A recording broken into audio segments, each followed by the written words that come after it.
Ko'pchilik mebel chetki kromkalarini bu faqatgina dispini berkitish uchun kerak deb o'ylaydi.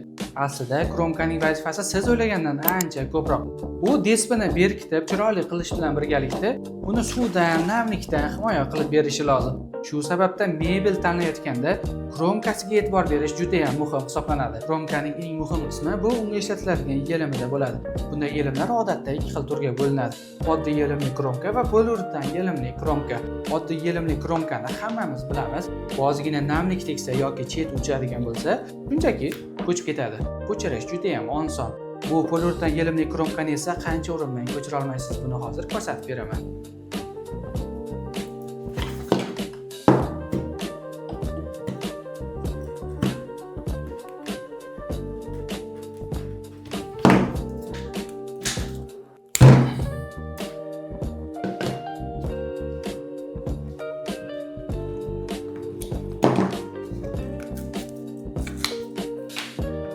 Yelimidagi farqlarni ko'rib oldik. Endi esa sho'rib qotirganda qaysi biri yorilmasligini sinab ko'ramiz.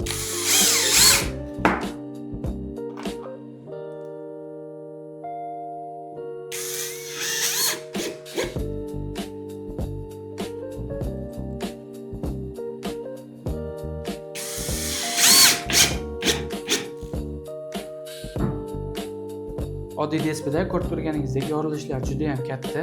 Oddiy yelimli kromkada esa kromka buni yorilishdan ancha saqlab qolgan bo'lsa-da, baribir yelimi kuchsizligi sabab dispisi ochilib qolgan.